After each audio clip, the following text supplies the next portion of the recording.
Assalamualaikum warahmatullahi wabarakatuh. Waalaikumsalam. Alhamdulillahirabbil alamin. Wassalatu wassalamu ala asyrofil anbiya'i wal mursalin sayyidina wa maulana Muhammadin wa ala alihi wa sahbihi ajmain. Amma ba'du. Alhamdulillah, puji syukur kita panjatkan kehadirat Allah Subhanahu wa taala. Salawat dan salam kita haturkan kepada junjungan kita Nabi besar Muhammad sallallahu alaihi wasallam. Bapak Ibu jamaah Majelis Ta'lim Al-Mulk yang dirahmati Allah, yang mungkin mengikuti kegiatan sore hari ini secara offline. Kita nggak bisa Zoom sore hari ini karena ternyata berhubung jaringan memang tidak terlalu kuat untuk daerah Karangpanjang. Ya, hari ini telah hadir di tengah-tengah kita Bapak Ibu pejabat perbankan dari Bank Peri, Pak Saman selaku Wakil Ketua BNPB Maluku, Pak Akbar Sulaiman sebagai Rohis BNPB Maluku, juga yang mewakili dari Pak Mandiri sebagai tuan rumah. Di tengah-tengah kita insya Allah telah hadir Ustaz Zulkifli Farozai SPD MPDI. Beliau akan membahas sebuah tema yang merupakan rangkaian dari kajian Majelis Ta'lim Al-Mulk yang sudah kita bahas terdahulu. Kalau ilah kali ini memang haknya suami, dia yang bersumpah untuk tidak menggauli istrinya. Bagaimana aturannya dalam hukum Islam? Mungkin Ustaz Jul bisa menjelaskan. Tafadhol Ustaz. Baik, bismillahirrahmanirrahim. Assalamualaikum warahmatullahi taala wabarakatuh. Waalaikumsalam. Alhamdulillahilladzi hadana li hadza wa ma kunna linahtadiya laula an hadana Allah, may yahdihillahu fahuwal muhtadi wa may yudlilhu falan tajida waliyyan mursyida.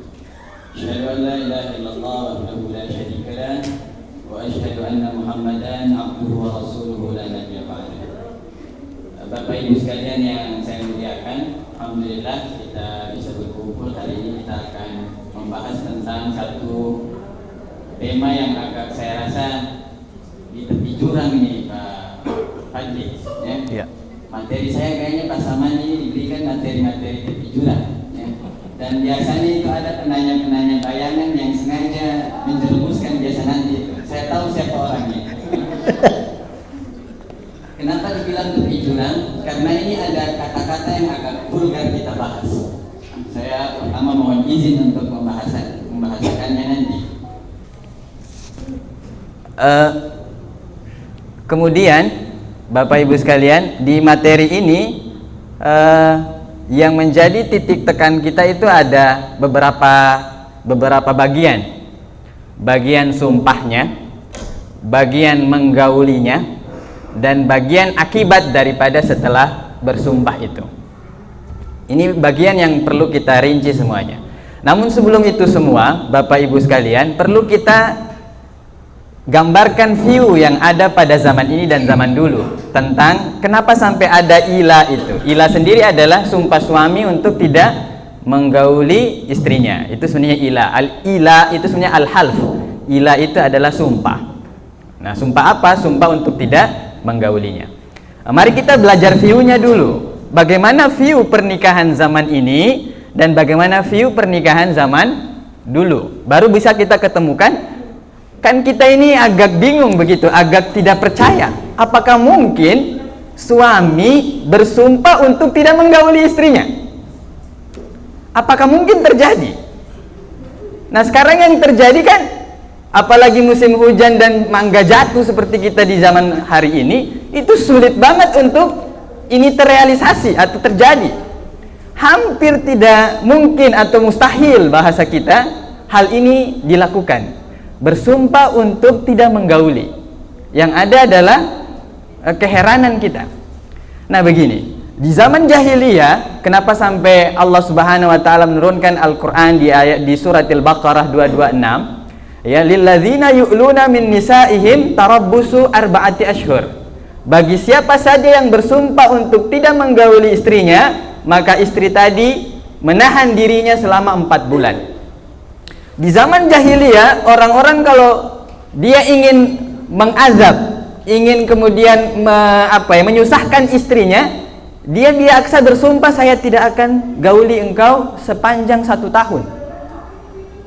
Coba Pak, kita bayangkan, ada tidak suami yang berhasil menahan diri untuk tidak menggauli istrinya selama setahun?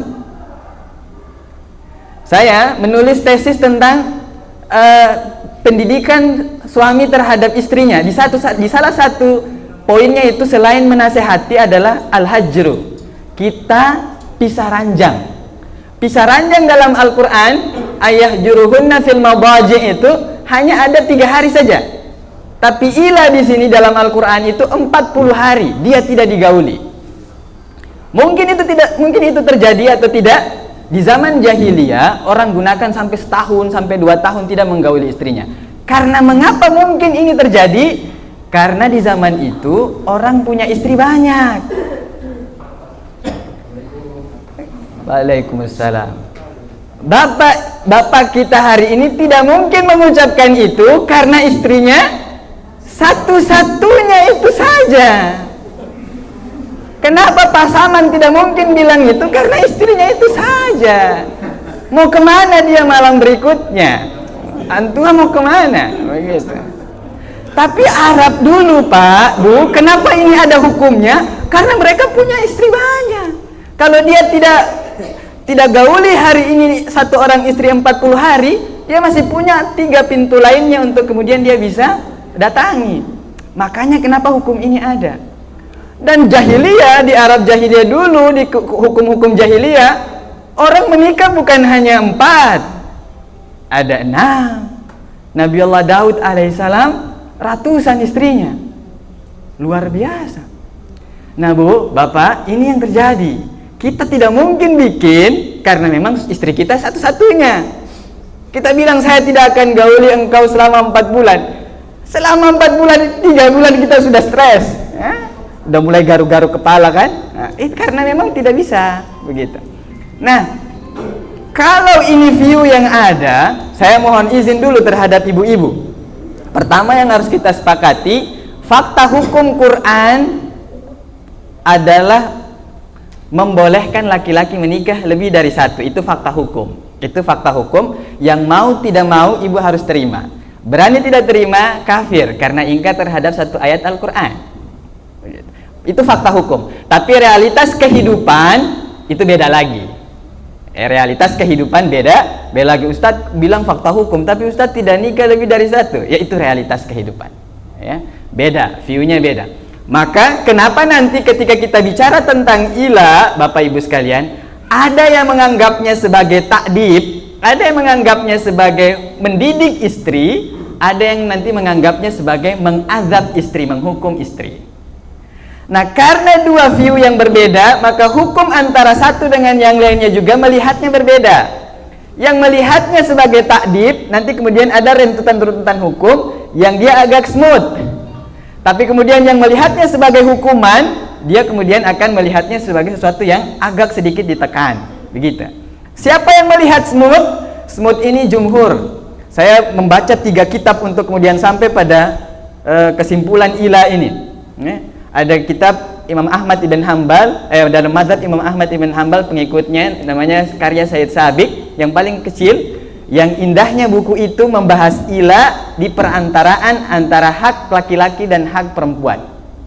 Dia tidak masuk di bab talak, di bab yang runutan-runutan itu, tapi dia masuk di antara bab hak suami dan hak istri. Begitu, ini ila.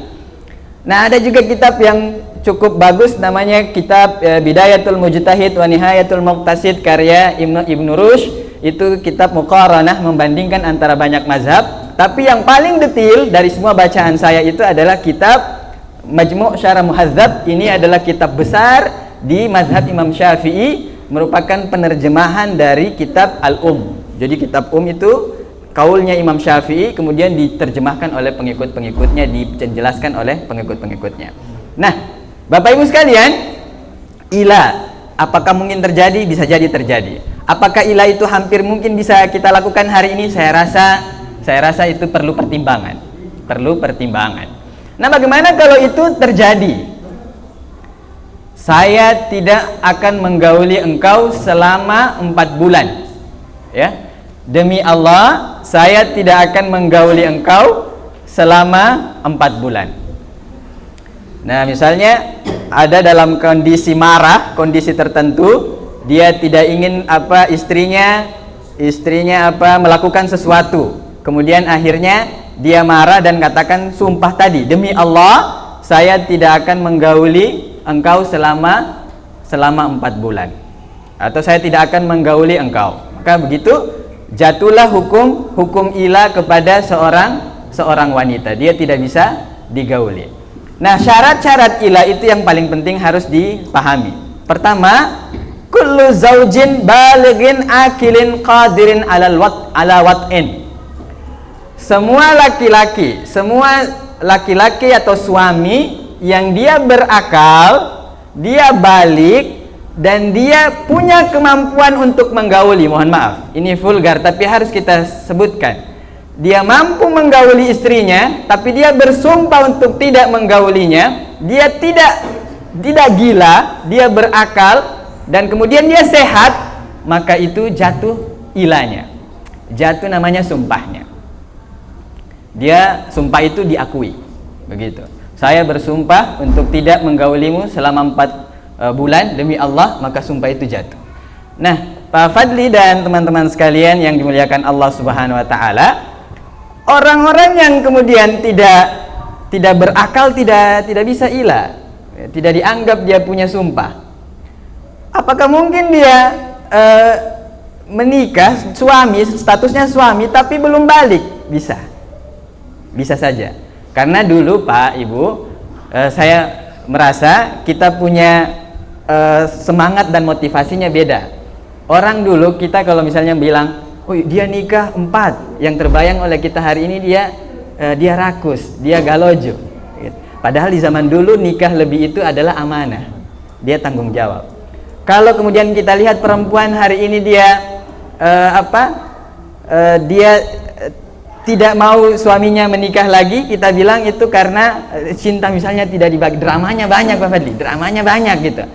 Tapi zaman dulu orang menikah itu adalah karena perempuannya itu, dan membolehkan suaminya menikah lagi karena pengabdian. Jadi beda view kita. View dulu orang laki-laki menikah untuk amanah, perempuan untuk pengabdian. Makanya kenapa sampai ada orang tua menikahkan anaknya itu masih belum balik.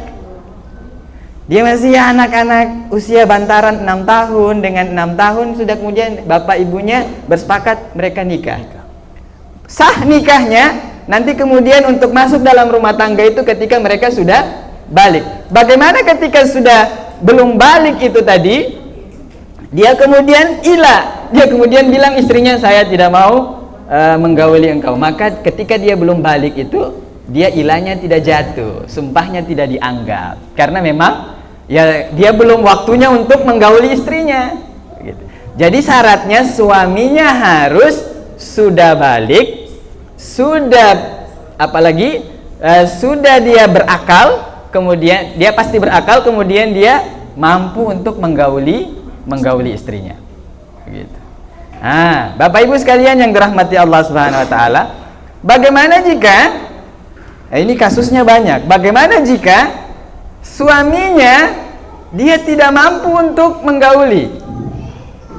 Dia bersumpah, tapi memang itu sumpah itu untuk menyembunyikan kelemahan dirinya. Ada kalanya orang bersumpah, dia bersumpah itu ternyata setelah ditelisik terus, diungkap terus, terungkaplah bahwa dia bersumpah itu untuk mencederai istrinya dan menutupi kelemahannya. Misalnya karena dia lemah, lemah syahwat, atau di pertengahan jalan dia misorientasi seksualnya. Dia sudah tidak suka perempuan lagi, Pak. Dia suka sama sesama jenis yang hombreng itu, ya. Nah, apakah itu terjadi atau tidak? Terjadi, dan dalam mazhab Syafi'i luar biasanya ini ulama kita ya, merinci semua kemungkinan kasusnya kemudian dirinci-rinci. Imam Syafi'i bilang di dalam kitab ini, pertama dia ditunggu terlebih dahulu sampai dia sembuh, kalau mungkin itu sembuh, kalau memungkinkan untuk sembuh. Tapi kalau kemudian itu penyakit tidak bisa sembuh lagi, karena ini sudah sifatnya mengazab istri, bayangkan sudah 4 bulan. Kalau laki-laki tadi kalau dia punya istri yang lain bisa jadi ke istri yang lain, tapi kalau perempuan kan tidak mungkin ke laki-laki yang lain, maka sudah jatuh mengazab, menghukum istri tadi. Maka istri tadi hakim akan memanggilnya, dia akan pergi ke hakim, dan hakim pun akan memberikan penawaran kepada istri itu, apakah kau mau bertahan untuk lanjut dengan suami tadi atau kau mau cerai. Jadi hakimlah yang mengambil posisi cerai tadi itu untuk kemudian dijatuhkan kepada istri. Meskipun mazhab yang lain seperti mazhab Imam Ahmad ibn Hanbal bilang tidak boleh kita kasih hakim untuk menjatuhkan talak. Tapi yang lainnya mengatakan karena ini sudah sifatnya darurat, sifatnya harus ada kepastian status bagi istrinya, maka dia boleh kemudian mengajukan cara atau mengajukan peluang untuk dia diceraikan, begitu. Nah, Bapak Ibu sekalian yang dimuliakan Allah Subhanahu wa taala, berikutnya selain itu yang perlu kita pahami bahwa dia tidak bisa menggauli istrinya, sumpahnya satu atas nama Allah Subhanahu wa taala. Sumpah yang dia bilang itu tidak boleh atas nama yang lain, atas nama Allah. Demi Allah, itu sumpah yang dianggap. Tidak boleh dengan nama-nama Tuhan lain, tidak boleh. Demi Allah. Atau warabbul Ka'bah, demi Tuhan Ka'bah, pemilik Ka'bah, ya. Atau boleh tidak menggunakan nama Allah dalam mazhab Imam Malik, boleh tidak menggunakan nama Allah, tetapi ada ikatan-ikatan lainnya. Misalnya, saya tidak akan menggaulimu sampai kemudian matahari terbit dari barat. Jatuh ilah, itu dianggap. Karena apa? Itu kemustahilan, dan kemustahilan itu dihitung sebagai sumpah yang sah, begitu. Kecuali dia dilekatkan dengan hal-hal yang haram, baru tidak boleh dalam pandangan ini. Saya bersumpah tidak menggaulimu sampai saya menggauli wanita yang haram. Itu tidak boleh. Karena dia melekatkan sumpah tadi itu dengan sesuatu yang haram. Tapi selama dia bersumpah dan mendekatkannya kepada hal-hal yang mungkin terjadi, ya, maka itu dibolehkan.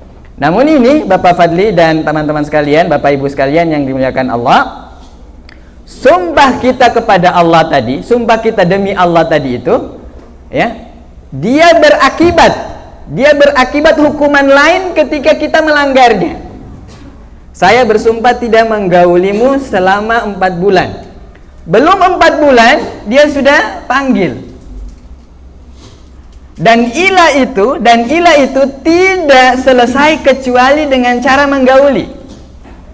Tidak hilang hukumnya kecuali dengan cara menggauli. Itu bedanya dengan talak.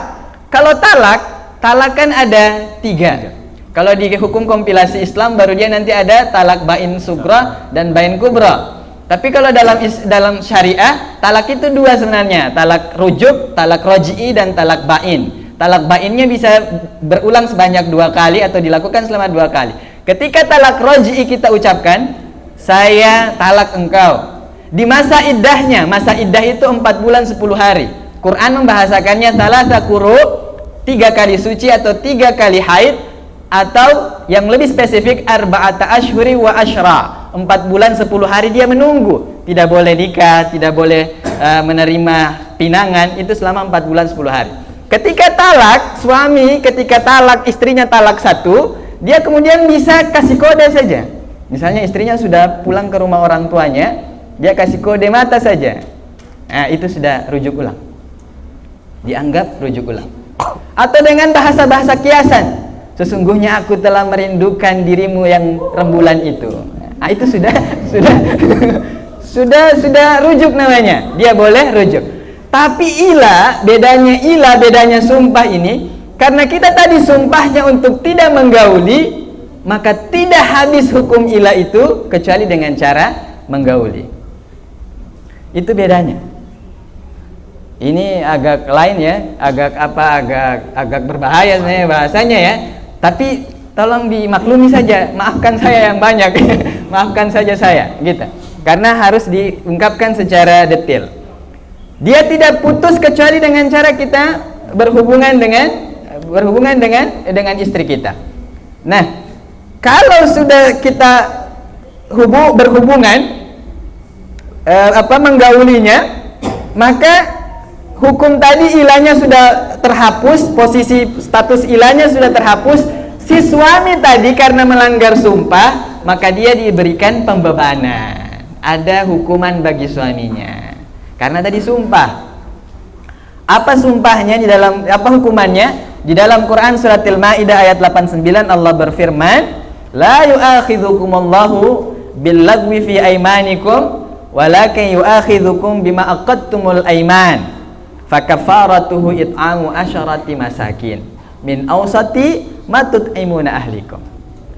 Hukuman pertama bagi mereka yang kemudian tidak sampai 4 bulan kemudian dia sudah gauli istrinya, maka dia satu hukuman bagi laki-lakinya itu adalah memberi makan fakir miskin.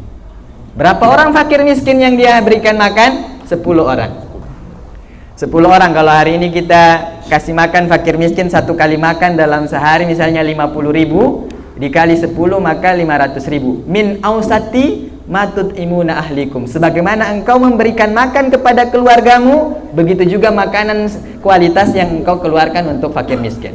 Kalau makan kita agak high, misalnya di angka 100.000 satu kali makan karena ada susunya, ada perkedelnya, ada buah-buahannya, kita hitung itu 100.000, maka kemudian begitulah makanan yang harus kita keluarkan untuk fakir miskin.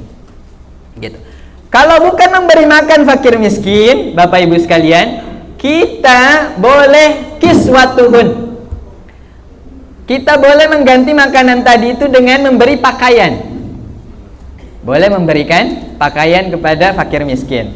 Kita beli alat sholat, ya, pakaian sholat, atau kita beli sarung, kita beli baju, kemudian kita kasih kepada fakir miskin itu sebanyak 10 orang, maka itu adalah balasan dari sumpah kita, dari kita melanggar sumpah kita.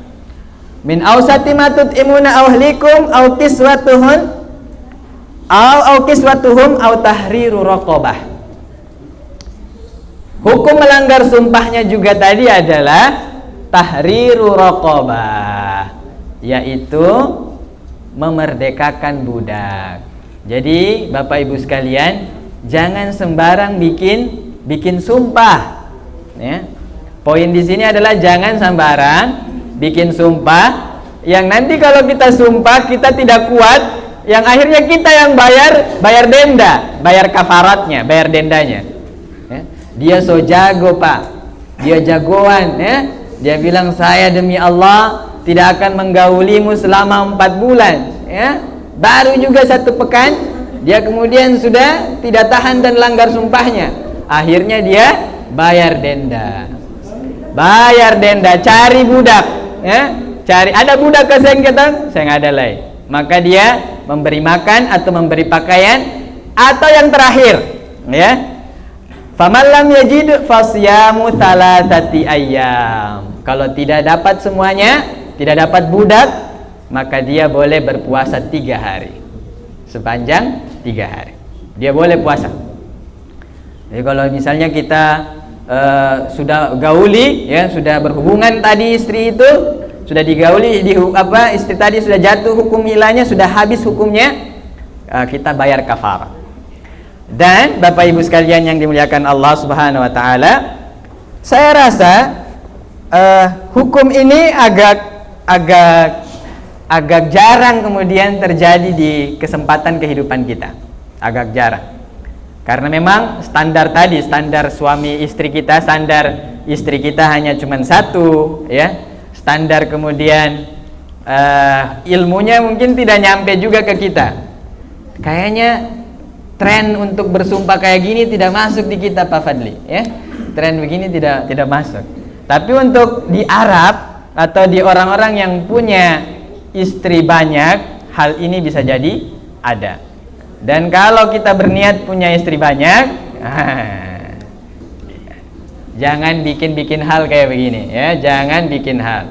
Di dalam agama kita memang ta'dib. Saya pernah ditanya kepada ketika memberikan persentase tentang cara mendidik istri itu, guru saya bertanya, apakah mungkin orang hari ini bisa berpisah ranjang dengan istrinya selama 3 hari? Apakah mungkin seorang suami hari ini bisa berpisah ranjang dengan istrinya selama 4 bulan? Saya bilang kalau hari ini kita lekatkan hukumnya dengan keadaan kita, tidak mungkin, tidak terjadi. Tapi kalau kita lekatkan hukumnya ini kita boleh menikah lebih dari 1, maka bisa saja terjadi. Begitu. Nah, ini poin pertama yang kita bahas Pak Fadli, tentang sumpah, tentang syarat orang yang mengeluarkan sumpah, tentang kemudian selama kapan dia harus menunggu dirinya itu selama 4 bulan. Begitu. Bagaimana kalau lebih dari 4 bulan, maka suami tadi dipanggil. Misalnya sudah lebih 4 bulan istrinya juga belum digauli sama dia, maka suami tadi, istri akan mengajukan klaim keberatan kepada hakim, dan kemudian hakim akan memanggil sang suami tadi. Wahai suami, kau mau punya 2 pilihan saja. Pilihan untuk kemudian kau batalkan ilahnya, ya, statusnya kau cabut, atau kau ceraikan dia. Dalam pandangan mazhab yang melihat sebagai hukuman, dia bilang itu harusnya cerai yang tidak bisa kembali lagi. Tapi sejumhur ulama mengatakan cerainya adalah cerai yang bisa rujuk ulang. Cerai yang bisa rujuk ulang.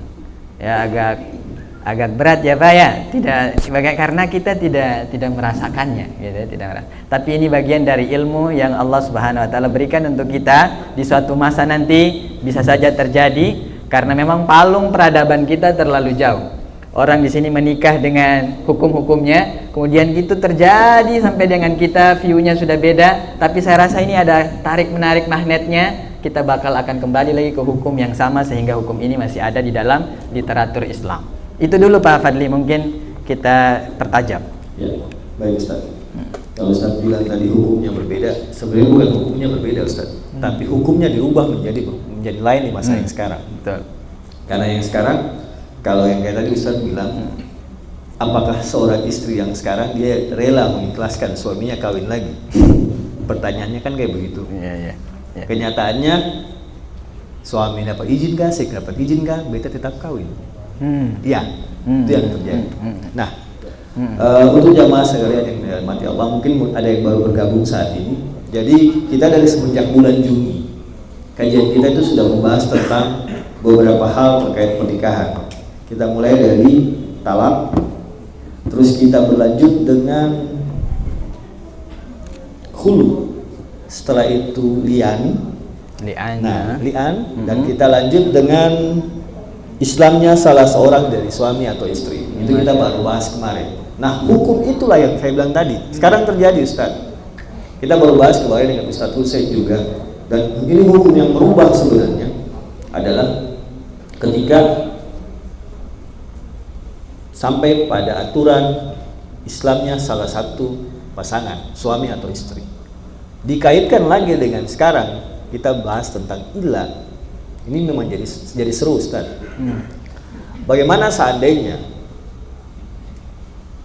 pasangan hidup kita salah satunya memang bukan. Kemarin Ustaz Hussein sudah sempat menyampaikan kalau perempuan, Allah mengharamkan perempuan menikah dengan orang yang tidak seagama atau bukan ahlul kitab. Itu haram buat wanita. Sudah disampaikan oleh Ustaz Hussein pada pertemuan kemarin di PNN kita live.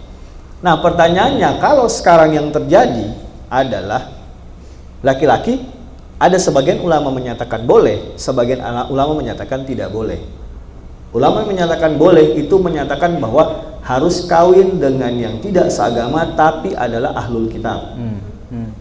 Nah, ahlul kitab dalam ini adalah agama yang diturunkan karena ada kitab yang pada nabi-nabi terdahulu. Sekarang pertanyaannya, kalau dikaitkan lagi dengan ilah saat ini Ustaz, tiba-tiba dia menikah bukan segolongan, istrinya itu sudah ya belajarlah tentang Islam, tiba-tiba keluarlah kata-kata yang seperti ini, saya anak ila ente.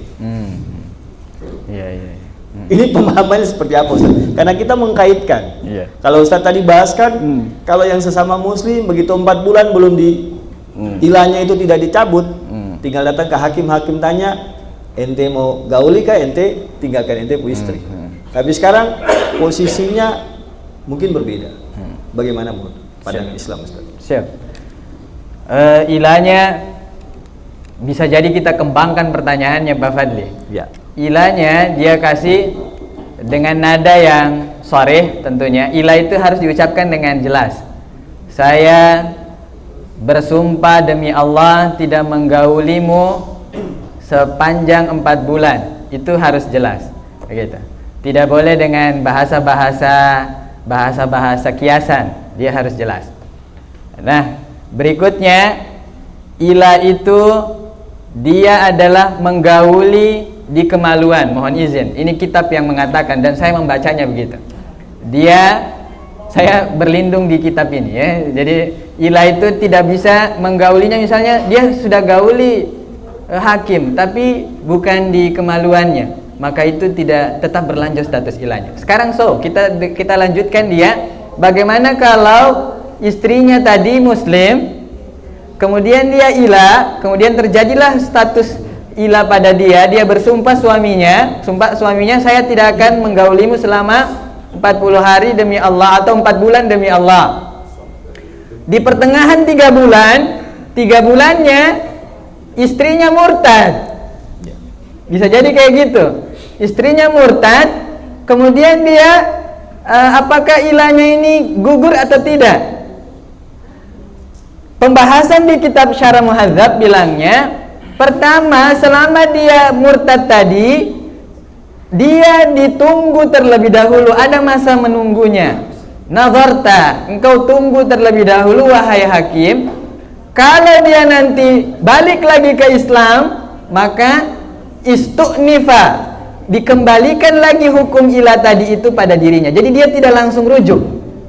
Misalnya 3 bulan nih, dia murtad, dia balik lagi, dia masih statusnya istri, begitu. Karena dia masih dalam keadaan misalnya dia nikah lagi dengan suaminya yang tadi, tapi hukum ilahnya, status ilahnya tadi 3 bulan tadi harus diulang dari awal menunggunya lagi kembali. Dia harus ulang lagi dari hari pertama dan ulang sampai 4 bulan, baru kemudian dia bisa digauli. Begitu. Jadi kalau dia dalam status yang bukan Islam, bagaimana kalau dia, atau dia tadi murtad maksud saya, bagaimana kalau dia memang dari awalnya ahlul kitab? Nah, memang bahasan tentang menikah dengan ahlul kitab ini panjang sekali. Saya rasa tidak bakal selesai. Ada yang melonggarkannya, ada yang menyempitkannya. Melonggarkannya karena ahlul kitab zaman dulu memang sudah merubah kitab mereka, yang kemudian menyempitkannya ataupun terus mengharuskan kita berhati-hati dengan menikah dengan ahlul kitab itu karena apa?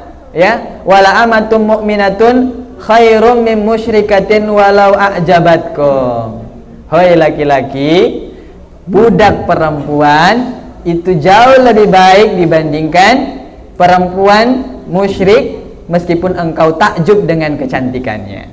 Begitu juga wala abdun mu'minun khairum min musyrikin walau a'jabakum. Wahai wanita-wanita muslimah, jika kata Al-Quran bilang bagaimana?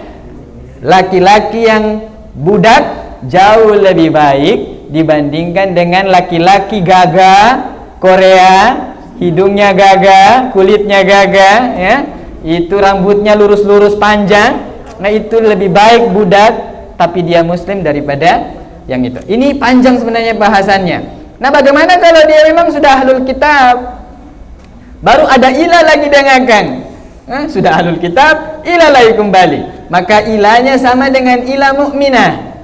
Ilah sebagaimana wanita-wanita muslimah lainnya, dia harus menunggu selama 4 bulan. Kenapa hukum kita itu taruhnya 4 bulan, bukan 2 bulan, 3 bulan, 10 bulan, 1 tahun? Karena 4 bulan dianggap rahim istri, rahim perempuan itu bersih. Masa iddah bagi wanita itu 4 bulan 10 hari. Karena apa? Agar dia bersih rahimnya. Masa ilah itu berapa? Tarabbusu arba'ati ashhur, menunggu sepanjang 4 bulan. Karena dengan 4 bulan tadi wanita sudah 3 kali haid dan 3 kali bersih. Jadi dia sudah layak untuk kemudian menikah lagi. Namun di bagian ilah ini beda dengan bagian cerai. Ilah hukumnya lain lagi. Bagian ilah meskipun dia tadi sudah tidak digauli sepanjang 4 bulan, cerai terakhir di bulan keempat atau sudah lewat 4 bulan, hakim kemudian jatuhkan hukum cerai atau suaminya bilang tetap cerai, begitu. Nah, karena dia cerai tadi, apakah masih ada masa menunggunya? Tidak. Masa iddahnya masih ada? Tidak. Jumhur ulama bilang masih ada menunggu lagi. Wanita tuh sudah bersih nih, diilah nih, maka jangan macam-macam ya. Dia tunggu lagi 4 bulan untuk membersihkan rahimnya kembali. Baru boleh dia laki-laki lain kasih kode hitbah atau menikah atau rujuk ulang ya dengan suaminya kalau dia memang mau rujuk, begitu. Jadi itu bedanya ilah. Bedanya dengan talak, begitu. Talak kita masih masa iddah, kita kore-kore jadi meskipun tidak digauli, tapi ilah harus digauli. Ilah menunggu selama 4 bulan. Kalau talak lagi cerai, dia lanjutkan sampai berarti 8 bulan, Bu. 8 bulan. Kenapa sampai ada 4 bulan? Angka 4 bulan ini dari mana? Angka 4 bulan ini juga yang kemudian di zaman Umar bin Khattab merolling itu pasukan perang dikala 4 bulan sekali. Karena ketika dia bertanya kepada wanita Asma binti Abu Bakar ya, dan ataupun dalam riwayat Hafsah ya, ditanya berapa lama wanita bisa menahan gairahnya terhadap kebutuhan biologis itu, dibilang kalau 1 bulan masih keren, masih kuat, 2 bulan masih gagah, 3 bulan sudah hampir tidak kuat lagi wanita, dan 4 bulan itu sudah sangat fatal bagi wanita. Saya tidak tahu karena saya bukan wanita. Ini ibu-ibu lah yang kemudian bisa menerjemahkannya. Tapi kitab kita mengatakan seperti itu, 4 bulan dia bisa menunggu. Nah berarti kalau sudah diilah, sudah dicerai, dia menunggu sepanjang 8 bulan. Masya Allah, dia menunggu sepanjang itu Pak Fadli. Makanya kenapa ini dibilang sebagai hukuman. Di dalam mazhab yang semacam mazhab Imam Hanafi bilang ini hukuman sebenarnya. Ente syukur punya 4 istri, alhamdulillah punya 4 istri. Ente bilang satu ini saya tidak gauli engkau selama 4 bulan, masih ada yang lain. Ini yang istri yang diilah tadi itu, dia mau kemana? Maka sebenarnya menurut mazhab Hanafi ini sebenarnya hukuman. Dia mau ceraikan tapi dengan jalan yang berbeda. Maka mazhab Hanafi bilang ini bukan lagi, kalau dia diceraikan, cerainya bukan cerai talak 1-2, tapi ini langsung talak 3. Karena dia menghitungnya, ini dia sudah tidak suka sebenarnya sama perempuan itu, sama istri itu dia sudah tidak suka, tapi kemudian dia pakai jalur bersumpah, begitu. Paham ya Ibu ya? Kalau suami itu sudah bilang sumpah begitu Bu, hati-hati sudah. Suami kalau dia bilang saya bersumpah tidak akan menggaulimu selama 4 bulan, langsung kasih jelas sudah posisi ya. Posisi cerai kah, posisi kata mau rujuk di ujung, karena tunggu lama gitu. Tunggunya kasih jelas posisi. Ini majelis riuh Pak Fadli. Sebenarnya ini ilmu yang harus dibicarakan di bilik antara kita dan kita ya. Iya. Tidak bisa terlalu panjang. Ini online gak ya? Alhamdulillah kita tidak online hari ini. Oh ya alhamdulillah. Jadi yang mendengar di dalam sini saja. Jadi Ustaz, sejak kita membahas awal tentang talak sampai hari ini kita bahas tentang ilah. Ada banyak hal yang menjadi pertanyaan besar sebenarnya buat kita, baik itu untuk para ibu atau untuk para bapak-bapak sebenarnya. Terutama untuk teman-teman kita yang mungkin akan melangkah masuk ke dalam dunia pernikahan. Karena sejak awal kita sudah membahas di kajian kita ini tentang hukum pernikahan sampai saat ini. Nah, ada beberapa hal yang mungkin terasa baru, termasuk yang tadi Ustaz sampaikan tentang gila ini. Jarang-jarang ya kita mau mendengar zaman sekarang ada suami bersumpah. Dia daripada bersumpah 1 kali jatuh talak saja gitu kan. Kalau mau tiga gitu. Saya usah satu lah langsung tiga. Nah, tapi kalau sebelum kita masuk ke waktu maghrib, Ustaz, atau kita bahas setelah maghrib. Karena kalau kita bahas pertanyaan ini, saya yakin ini yang Ustaz bilang tadi. Pertanyaan-pertanyaan terselubung, tapi ternyata masuk di handphonenya saya. Karena tidak zoom, dia kirim ke saya. Dan kayak nanti saya yang jadi perantara. Jadi kita akan bahas setelah maghrib. Tapi gambaran pertanyaannya begini, Ustaz. Bagaimana kalau sumpah seorang suami untuk tidak menggauli istrinya karena dia curiga si istri selingkuh, sampai dia bisa meyakinkan atau si istri bisa membuktikan kalau tuduhan suami tidak benar, sehingga apakah ilah itu bisa berakhir? Nah, kalau berakhir kan tadi yang dibilang menggauli berakhir. Tapi kalau sudah bersumpah untuk ilah sambil mencari bukti, sampai dapat bukti dulu baru mau.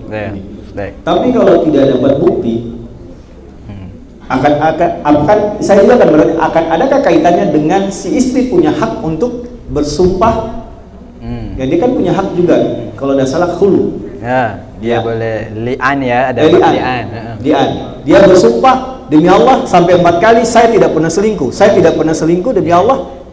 Ini kaitannya nanti bagaimana? Baik. Kita akan bahas, Ustaz, setelah maghrib. Karena kalau kita bahas sekarang, saya yakin insya Allah ibu-ibu dan bapak-bapak setelah ini akan banyak hal lagi yang dipertanyakan.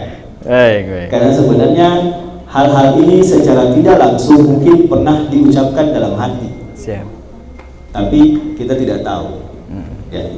Jadi oleh itu, karena sudah masuk waktu maghrib, kita akan sholat maghrib bersama. Nanti setelah sholat maghrib kita akan lanjutkan beberapa menit sebelum kita akhiri kajian kita di sore hari ini. Untuk Bapak Ibu yang belum berwudu, sudah disiapkan tempat wudunya di depan.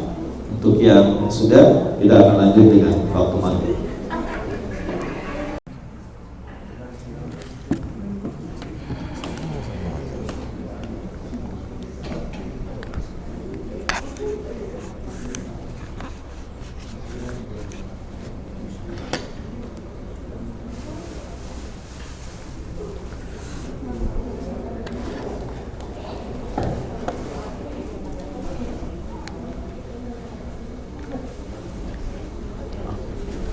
Saya punya ada.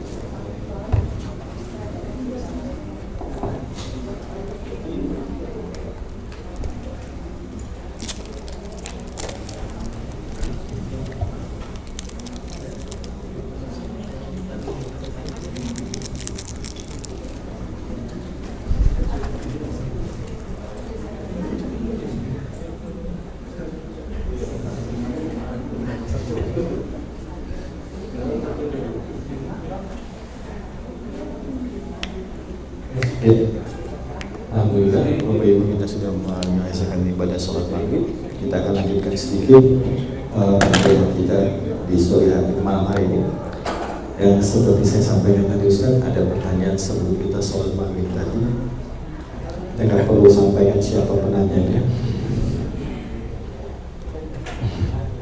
Tapi inilah penanya misterius yang selalu hadir di sela-sela kita berdialog. Dan anehnya memang selalu munculnya di saat Ustaz Zul sebagai pemateri. Baik. Ya.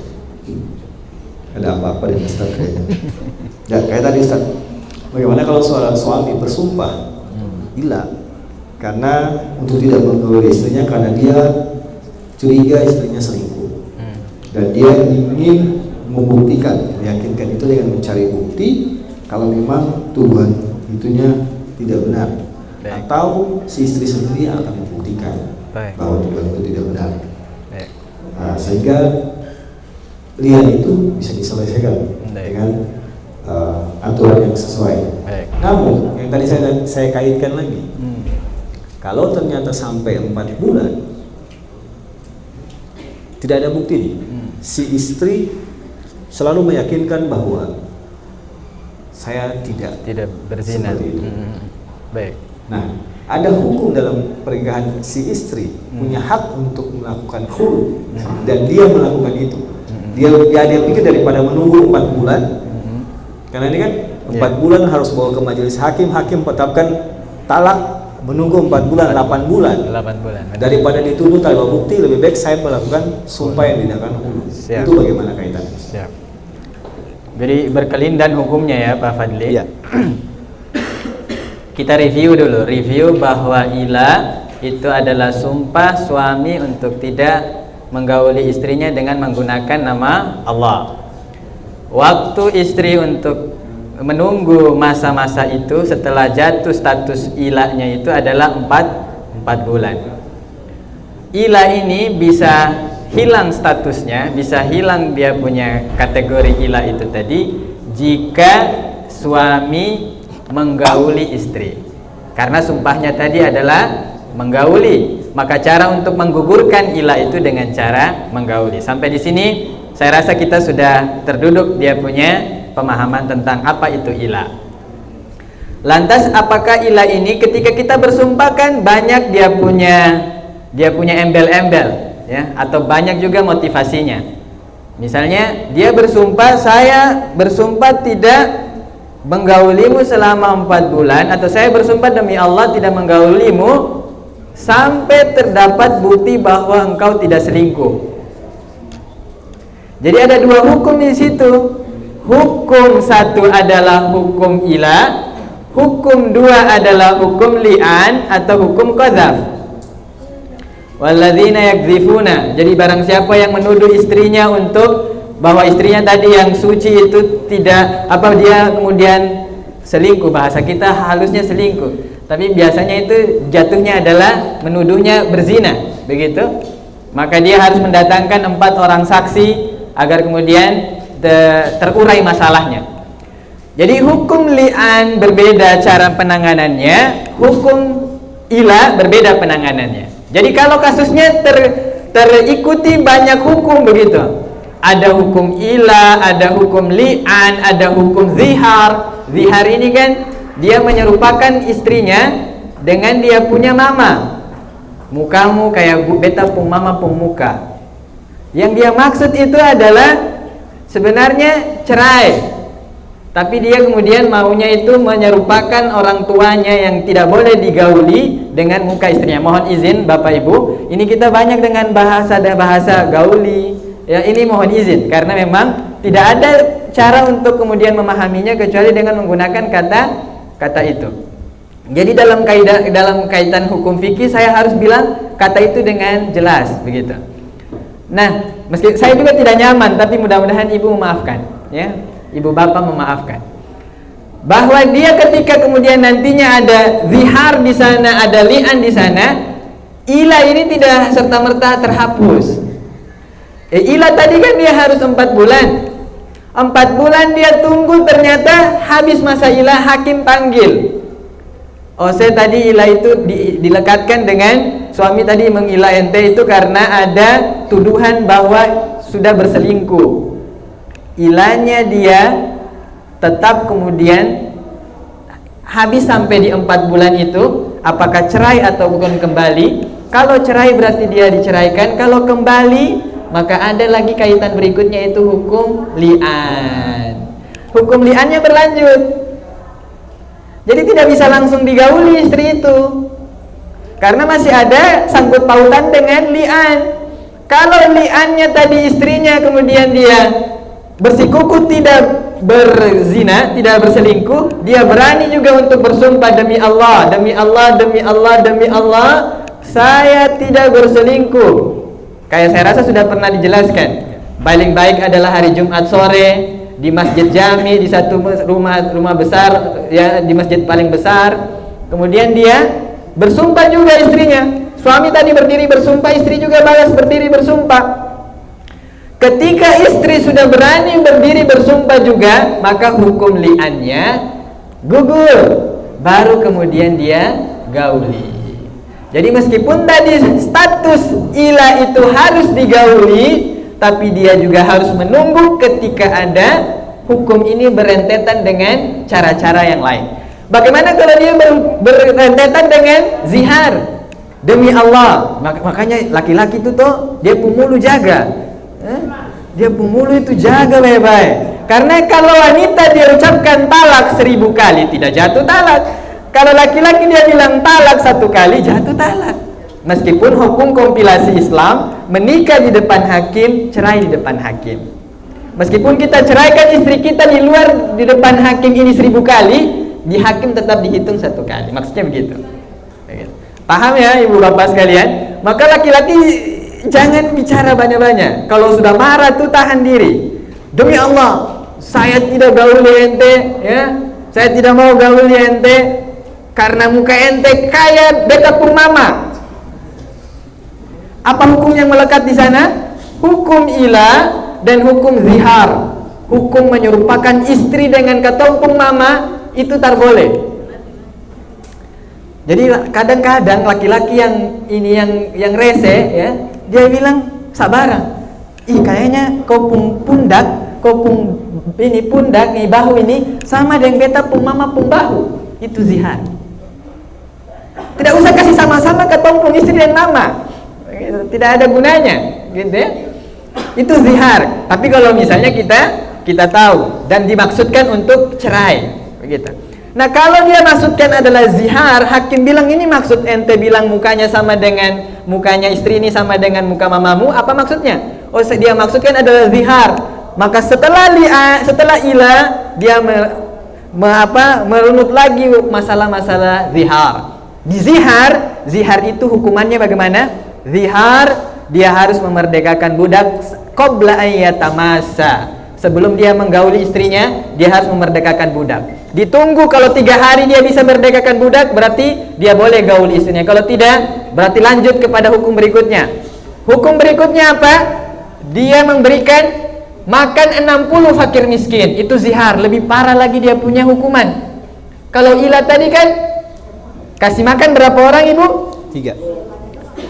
10 saja. Kemudian berpuasa berapa hari? 3 hari saja ila. Kemudian apalagi kalau tidak bisa kasih makan 10 kasih pakaian, itu ila. Tapi kalau zihar dia harus kasih merdekakan budak. Tadi juga ada merdekakan budak. Dia kasih merdekakan budak nomor 1. 2, dia harus kasih makan anak orang miskin, maksud saya orang miskin sebanyak 60 hari. 60 orang. Dia puasa 2 bulan berturut-turut. Kalau batal 1 hari, ulang kembali. Batal 1 hari, ulang kembali. Siapa yang puasa? Laki-laki. Makanya laki-laki itu begitu mau menikah atau begitu sudah menikah, ilmunya tambah, bacaannya tambah, taklimnya ditingkatkan. Itulah al-mulk, ya. Taklimnya bukan hanya tentang hal-hal remeh-temeh, tapi ini yang saya rasa tidak ditemukan di taklim lain. Ini tidak ada di taklim yang lain ini, ila ini. Dan bahkan di kajian-kajian syar'i kadang dilewatkan, begitu. Nah, maka Bapak Ibu, ketika sudah zihar ketika dia berkolaborasi, bahasa kita hari ini, dia bersatu dengan bahasa ila, ada yang hilang daripada zihar. Satu, yang hilang dari zihar, tidak ada lagi hukum dia berpuasa 2 bulan berturut-turut. Hilang ini. Pilihannya hanya 2. Dia merdekakan budak atau kasih makan 60 fakir miskin. Kenapa tidak ada hukuman berpuasa sepanjang 2 bulan berturut-turut? Berarti wanita tadi menunggu 4 bulan tambah 2 bulan, so 6 bulan. Kalau laki-laki kan dia punya yang lain, ya. Tapi kalau perempuan itu kalau dulu itu bahasanya dulu, ya. Kalau sekarang kan laki-laki saja ada yang bilang begitu lagi, ya. Semuanya karena cuma satu. Ya Allah kasihan, ya. Capek kita bahasa ilah, tapi tidak ada juga. Tidak, ini untuk pemahaman. Jadi begini Ustaz, kalau saya bahas dengan Ustaz kemarin, Allah memberikan segala sesuatunya itu paling terbaik pada wanita. Ya, siap. Jadi ketika seorang laki-laki berani, yang tadi dibilang mulut ember, bicara salah, sumpah sembarang, Allah sebenarnya menjaga perempuannya, iya kan? 4 bulan plus 2 10 bulan. Ya. Ya kalau zaman dulu Ustaz bilang 10 bisa biar rumah yang sebelah. 10 bulan sekarang. Tapi itulah setelah kita mengkaji ilmu-ilmu yang disampaikan dalam hukum pernikahan, memang akan ada banyak hal yang saya dapatkan di dalam. Dan kalau kita mencoba menyimak sebenarnya memang Allah Maha Adil. Allah memberikan kepada saudara-saudara kita yang wanita banyak hal untuk memproteksi wanita. Makanya kenapa talak tidak disampaikan oleh wanita, khulu hanya boleh disampaikan oleh seorang wanita ketika dia bersumpah, ada lian, ada ilah dan segala macam. Tapi itu semuanya diserahkan kepada seorang pria. Karena memang Allah tahu kalau segala sesuatu tentang hukum pernikahan dikembalikan ke wanita, tiap hari ada orang ceri. Iya. Karena kenapa? Bayangkan Ustaz, kalau istri yang bisa ucapkan ilah, demi Allah beta sumpah, beta sing mau digauli oleh siapa 4 bulan, kira-kira berbahaya. Berbahaya. Karena itu makanya Allah memang benar-benar Maha Adil. Hal-hal ini diserahkan kepada pria untuk menyampaikan. Kenapa? Mungkin secara logika untuk mengucapkan hal ini laki-laki itu lebih tahan diri. Sebenarnya dia mau bilang cere, tapi dia tahan, dia pakai bahasa yang tadi kayak Ustaz bilang.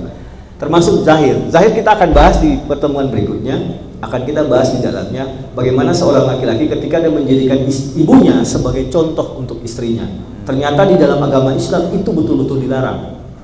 Kita tidak boleh menjadikan ibu kita sebagai contoh kepada istri kita. Kayak dibilang Ustaz tadi, saya pupuna kayak beta mama. Itu sebenarnya haram loh dalam Islam ya Ustaz ya. Nah, itu kita akan bahas. Tapi ternyata memang banyak laki-laki yang saat ini juga kalau kita lihat kadang-kadang menyamakan seperti itu tapi tidak sadar. Mungkin bahasanya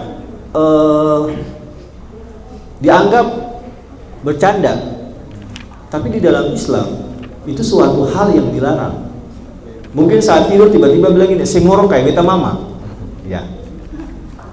Padahal kalau dalam hukum pernikahan bagaimana Ustaz? Itu sudah seakan-akan karena seorang ibu kan tidak bisa digauli. Nah, kalau kita sudah membahasakan itu secara tidak langsung, itu bahasa halus bilang kita sebenarnya beta mau cerai deh. Jadi fasilitas ini sebenarnya fasilitas laki-laki ya Pak Fadli. Kayak dia ila bersumpah atau dia li'an atau dia talak, itu sebenarnya fasilitas yang diberikan oleh Allah untuk laki-laki menggugurkan status pernikahan. Tapi di perempuan Allah juga berikan dia punya kesempatan. Karena biasa pernikahan kita ini tidak semuanya baik-baik saja. Ada hal-hal yang memang membuat perempuan itu mengharuskan dia untuk berpisah. Kayak misalnya mohon izin, lakinya itu dia impotensi atau dia punya penyakit yang berbahaya kayak TBC. Makanya ketika kita berusaha untuk menjodohkan orang, untuk mengaitkan orang berkawin dengan yang lain, ditanya betul barang itu ya, apakah ente ini baik-baik saja, tidak impoten begitu, atau ada penyakit apa yang harus, kalau tidak maka hukum nikahnya haram. Ketika wanita ini terzalimi karena kondisi-kondisi itu, dia punya dua hal. Yang pertama namanya adalah khulu. Khulu ini adalah cara dia untuk menceraikan suaminya, ya, menceraikan suaminya dengan mengajukan banding kepada hakim, terlebih dahulu membayar kompensasi. Ada istilah kompensasi, talak dengan kompensasi, cerai dengan kompensasi, namanya hulu. Di tangan siapa itu? Di tangan perempuan. Misalnya begini, perempuannya kaya raya, suaminya kayaknya tidak bisa memberikan keturunan pada dia, maka istrinya bilang, saya kembalikan mahar yang pernah kau kasih kepada saya dengan syarat engkau ceraikan saya, atau saya bayar ratusan juta untuk kemudian kau ceraikan saya agar saya bisa nikah dengannya, karena tidak bisa memberikan keturunan. Ini sah di mata hakim dan dia. Atau fasah. Fasah itu dia bukan juga sebenarnya di tangan perempuan, dia adalah hukum menggugurkan pernikahan karena ada hal-hal yang dianggap oleh hukum dia merugikan salah satu pihak, kayak penyakit tadi. Oh ternyata Pak Hakim dia hakim yang kemudian kalau tadi hulu pakai kompensasi, kalau fasah itu hakim yang kasih jatuh langsung. Sudah, saya tidak bisa lanjutkan pernikahan, ternyata dia menikah dengan saudara kandungnya. Entah tapi bisa kayak drama-drama Korea begitu Bu ya. Tapi bisa jauh begitu, tiba-tiba sampai ketemu dengan di ferry begitu, jatuh cinta nikah. Ternyata saudara kandung, Pak Jalal, kayak kita baca-baca begitu. Islam sampai segitu jauhnya memandang nanti ada namanya fasakh. Hakim membatalkan pernikahan mereka kalau sudah ada anak itu dipiara oleh negara. Begitu. Jadi sejauh itu Pak Fadli hukum kita. Maka saya rasa kita hari ini pembahasannya berat. Apalagi ada yang belum nikah kasihannya. Parah banget ya. Untuk yang belum nikah, minimal dengan ilmu ini sudah tahu. Ya terutama juga untuk ibu saudara-saudara yang perempuan. Jangan karena yang tadi Ustadz bilang karena putih gagah punya kelebihan, tapi begitu nikah maaf, saya bisa ada anak. Kan kasihan. Kadang-kadang perempuan kalau main perasaan kita sih mau cari dia biar sudah pasrah. Padahal dalam Islam ada aturan yang bisa memberikan kesempatan untuk sang istri bisa punya keturunan dengan cara yang tadi disampaikan oleh Ustadz, dengan khulu kepada suaminya, yang mengembalikan mahar ketika disampaikan pada saat pernikahan. Kalau pada pembahasannya Ustadz Hatta malah lebih ekstrim lagi, tidak boleh kasih lebih. Jadi kalau mahar itu saya dikasih kembali. Tapi tadi Ustadz bilang kalau mau kasih lebih ratusan boleh ditambah dengan kompensasi. Jadi ini aturan sebenarnya kita pelajari. Sengaja kita menyampaikan ini karena kami juga tahu bahwa di antara teman-teman yang di majelis taklim mulk ini masih ada yang masih muda, yang mungkin akan melangkah ke jenjang perkawinan, akan mencari jodoh. Nah, kita ajarkan ini supaya tadi kita sampaikan, jangan sampai sudah menikah tiba-tiba ada hal-hal di luar ini. Nah, itu yang sangat kita jaga. Nah, sebelum kita mengakhiri pertemuan ini, saya akan sampaikan kepada Bapak Ibu yang ingin bertanya 1-2 pertanyaan, dipersilahkan. Untuk yang ingin bertanya seputar yang kita bahas hari ini, atau mungkin yang sebelumnya ingin bertanya juga ada pertanyaan-pertanyaan sebelumnya yang ingin ditanyakan, dipersilahkan sebelum kita mengakhiri pertemuan kita di hari ini. Karena sebenarnya pada saat ini juga ada di antara kita yang hadir saat ini Allah kalau di dunia dipanjangkan umur, kalau di akhirat dikurangkan umurnya. Karena semakin panjang umurnya, jarak antara dia untuk ketemu dengan Allah itu semakin diperpendek. Ya. Tapi saya ucapkan yaumil milad Pak Akbar. Masya Allah. Barakallah. Semoga Allah memberikan nikmat sehat kepada Pak Akbar. Allahumma barik fiih. Wazada umruhu fi khair insyaallah. Sehat selalu, Pak. Mungkin ada yang mau bertanya?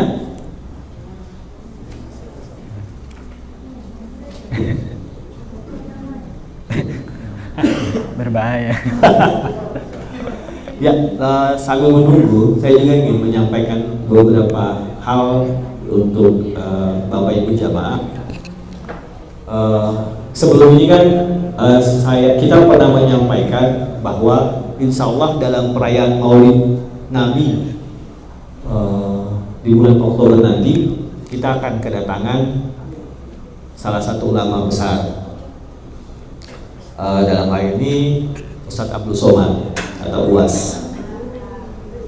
Namun dengan berat hati saya sampaikan bahwa karena ada beberapa hal yang tidak bisa kita sampaikan secara umum kepada Bapak Ibu, rencana kegiatan dengan UAS Majelis Taklim Al-Mulk batalkan.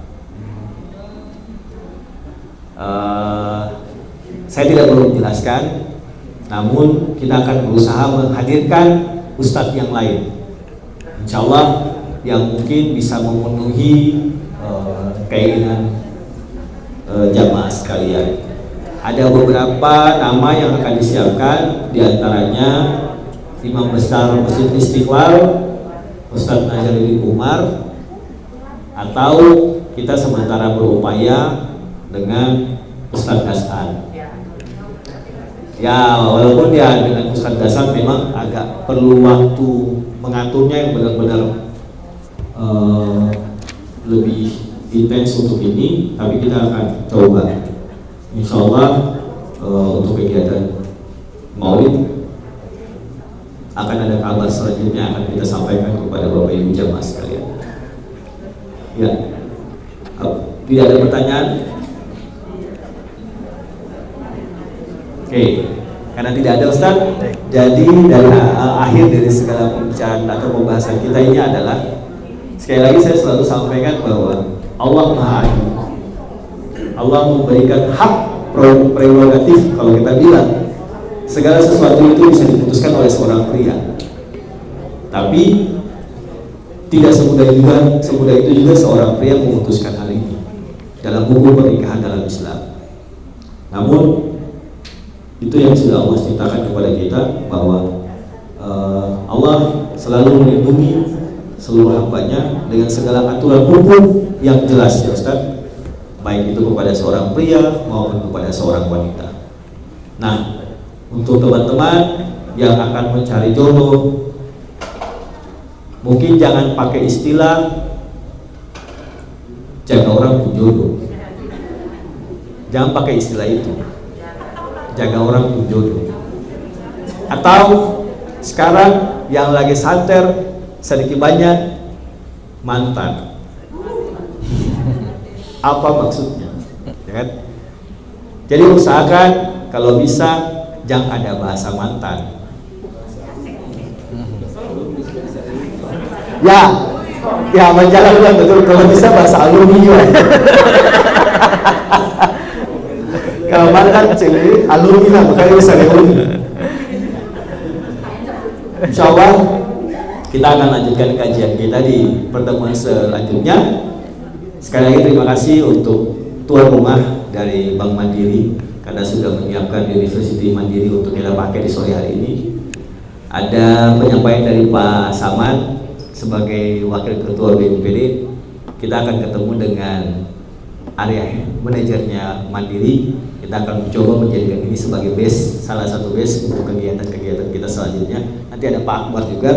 Jadi Pak Akbar, Pak Saman akan mendampingi saya dan Pak Asrul. Kita mohon izin menggunakan ini sebagai base. Terus yang kedua, untuk teman-teman yang sudah masuk dalam kepengurusan yang baru, nanti kita akan waktu-waktu untuk kita ketemu sama-sama, kita bahas langkah selanjutnya untuk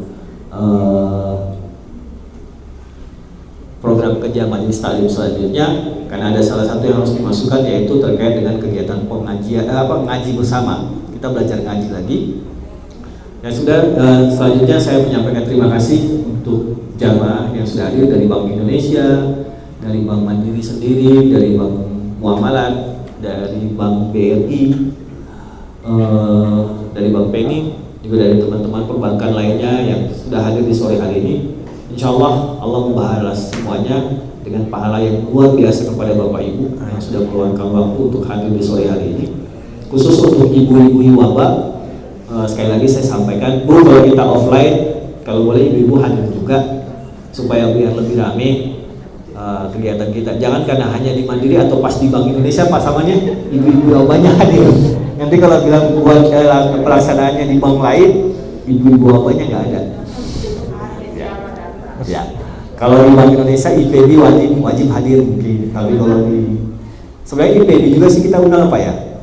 Ya, kita ingin IPB juga hadir dalam kajian kita supaya bisa menambah gairah buat terutama ibu-ibu untuk hadir dalam kajian kita. Semoga Allah memberkahi dan merahmati apa yang kita laksanakan di hari ini. Mungkin sebelum kita tutup, Ustaz izin doanya sekaligus mendoakan Pak Akbar untuk usianya di saat hari ini. Silakan Ustaz. Masya Allah. Baik Bapak Ibu sekalian, kita berkumpul di majelis ini berharap bahwa Allah Subhanahu wa taala memberikan kita ilmu yang bermanfaat ya, di dunia dan di akhirat. Apa yang kita dengarkan menjadi penggugur dosa-dosa kita insyaallah. Ya, karena itu adalah zikir dan ayat-ayat Allah Subhanahu wa taala pengingat kita semuanya. Juga dalam kesempatan mulia ini kita doakan untuk khususan Pak Akbar dan kita semuanya, semoga kita berkah usianya, tercapai harapan-harapan kita semua insyaallah, dan keluarga kita baik-baik, sehat-sehat ya, pekerjaan kita lancar dan gemilang semua insyaallah. Ala hadhihi niyya wa ala kulli niyatin salihah. Al-Fatihah. أعوذ بالله من الشيطان الرجيم. بسم الله الرحمن الرحيم. الحمد لله رب العالمين الرحمن الرحيم مالك يوم الدين إياك نعبد وإياك نستعين اهدنا الصراط المستقيم صراط الذين أنعمت عليهم غير المغضوب عليهم ولا الضالين آمين. أعوذ بالله من الشيطان الرجيم. بسم الله الرحمن الرحيم. اللهم صل على سيدنا محمد وعلى آل سيدنا محمد. اللهم اجعل جمعنا هذا جمعا مرحوما وتفرقنا من بعده تفرقا معصوما. اللهم يا الله لا تدع لنا في مقامنا هذا ذنبا إلا غفرته ولا هما إلا فرجته ولا دينا إلا قضيته ولا مريضا إلا شفيته ولا عيبا إلا سترته ولا حاجة من حوائج الدنيا والآخرة وأنت راض عنها إلا قضيتها يا ذا الجلال والإكرام. اللهم يا الله إنا نسألك فهم النبيين وحفظ المرسلين. اللهم أغننا بالعلم وزينا بالحلم وأكرمنا بالتقوى وجملنا بالعافية. اللهم أخرجنا من ظلمات الوهم وأكرمنا بنور الفهم وافتح لنا أبواب العلم وزينا بالأخلاق الحسنة والعلم. اللهم يا حي يا قيوم برحمتك نستغيث لا إله إلا أنت سبحانك إنا كنا من الظالمين. رب اغفر لنا ولوالدينا وارحمنا وارحمهم كما ربونا صغارا. ربنا آتنا في الدنيا حسنة وفي الآخرة حسنة وقنا عذاب النار. صلى الله على سيدنا محمد وعلى آله وصحبه وسلم. الحمد لله رب العالمين. ثم السلام عليكم ورحمة الله وبركاته.